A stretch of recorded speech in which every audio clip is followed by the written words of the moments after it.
teman-teman, bagaimana kabarnya hari ini? Selamat datang di video pembelajaran microlearning fisika. Di sini kita akan belajar cepat, praktis, dan seru. Pernahkah kamu mengamati kendaraan yang menambah kecepatan saat lampu hijau menyala atau saat mengerem ketika melihat rintangan di jalan? Semua fenomena ini menunjukkan adanya perubahan kecepatan atau percepatan dalam kehidupan sehari-hari. Tapi, coba pikirkan baik-baik. Apakah ada cara untuk mengukur laju perubahan kecepatan tersebut? Mari kita selami lebih dalam. Pada video kali ini, kita akan belajar mengenai percepatan. Untuk memulai eksplorasi kita, mari kita hadapi sebuah kejadian di jalan. Misalnya, kamu sedang berada di dalam sebuah taksi yang melaju di jalan dengan kecepatan 72 km per jam. Ketika mendekati lampu lalu lintas, sopir taksi melihat lampu merah menyala dan segera menginjak rem untuk memperlambat laju kendaraannya. Dalam waktu 1 menit, taksi berhasil berhenti dengan aman tepat di belakang garis lampu merah. Setelah lampu berubah menjadi hijau, sopir kembali menjalankan taksi. Dalam waktu 1 menit, taksi sudah mencapai kecepatan 54 km per jam untuk melanjutkan perjalanan. Menurutmu, bagaimana cara kita mengukur seberapa cepat taksi itu mengalami perubahan? Tuliskan pertanyaan-pertanyaan yang muncul di benakmu atau dugaan awalmu tentang cara memecahkan masalah ini di kolom komentar di bawah ya. Untuk menyelesaikan masalah ini, coba kerjakan pertanyaan-pertanyaan berikut. Yang pertama, jelaskan dengan kata-katamu sendiri apa itu percepatan. Yang kedua, hitunglah percepatan taksi saat mengerem. Ketiga, hitung percepatan taksi saat mulai melaju kembali. Yang keempat, buatlah sebuah tabel yang membandingkan kecepatan awal, kecepatan akhir, waktu, dan percepatan taksi pada saat mengerem dan saat mulai melaju kembali. Yang kelima, buatlah sebuah kesimpulan singkat mengenai perbedaan antara percepatan positif dan negatif berdasarkan hasil perhitunganmu ya. Untuk membantu kalian menemukan jawaban, kalian bisa mencari referensi dari berbagai sumber, atau kalian juga bisa berdiskusi dengan teman-teman, membentuk kelompok kecil dan mencari jawaban bersama. Sekarang, saatnya kita cek dan samakan pemahaman kita. Percepatan adalah perubahan kecepatan setiap detik. Kalau kecepatannya naik terus, itu disebut percepatan positif. Kalau kecepatannya menurun, kayak kendaraan yang direm, itu disebut percepatan negatif atau perlambatan.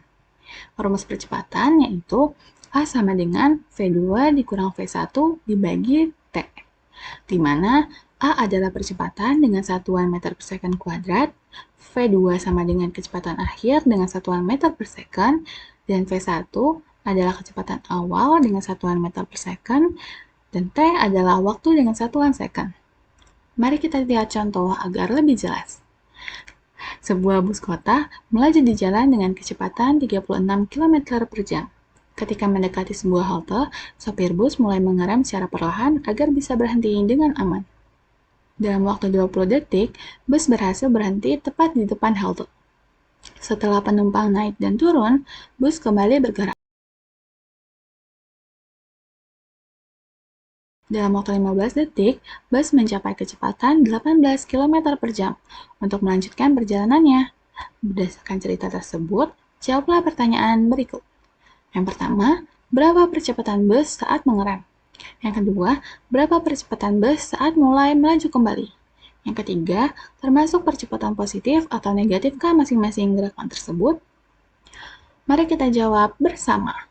Dari soal tersebut terdapat dua fase, yaitu pada saat sopir bus mengerem agar bisa berhenti di halte, kita sebut fase perlambatan. Yang kedua, pada saat penumpang selesai naik dan turun bus melanjutkan perjalanan.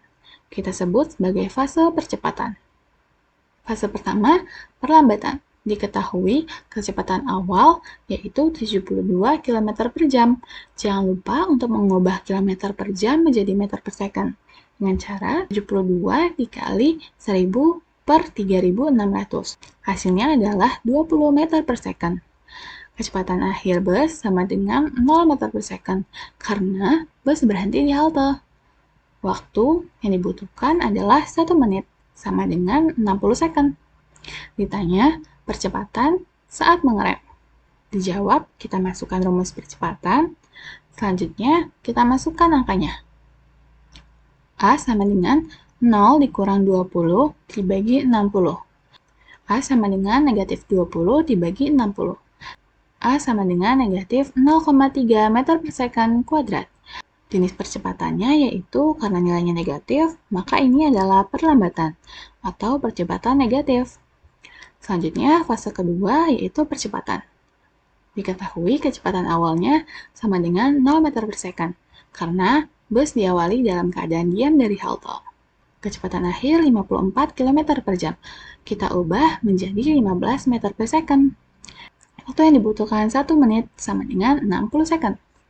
Ditanya, percepatan saat melaju kembali. Dijawab, kita masukkan kembali rumus percepatan. Selanjutnya kita masukkan angkanya. A sama dengan 10 dikurang 0 dibagi 5. Hasilnya 10 dibagi 5, hasilnya 2 meter per second kuadrat. Jenis percepatannya, karena nilainya positif, maka ini adalah percepatan positif, di mana kecepatannya bertambah. Jadi, sekarang kamu tahu, percepatan itu bukan cuma soal makin cepat, tapi soal seberapa cepat kecepatan berubah. Sekarang saatnya untuk mengembangkan dan mempresentasikan hasil kerjamu. Kamu bisa mengunggah jawaban dalam bentuk tabel perbandingan atau bahkan infografis singkat yang menjelaskan perbedaan antara percepatan positif dan negatif, serta merangkum data kecepatan dan waktu dalam studi kasus taksi yang tadi ya. Kamu bisa scan QR Code yang ada di layar atau klik link yang ada di deskripsi video untuk mengisi jawaban dan mengunggah jawabanmu secara langsung. Setelah kamu mengunggah jawabanmu, jangan berhenti di situ ya. Kamu bisa memberikan tanggapan dan masukan pada jawaban lain. Beritahu mereka apa yang menurutmu menarik, bagian mana yang bisa diperbaiki, atau bahkan ajukan pertanyaan. Di video selanjutnya, kita akan melangkah lebih jauh dan masuk ke pembahasan gerak lurus beraturan. Jadi, jangan sampai ketinggalan. Yuk terus eksplorasi konsep gerak dan temukan betapa serunya memahami dunia di sekitar kita melalui fisika. Terima kasih sudah belajar bersama dan sampai jumpa di video selanjutnya.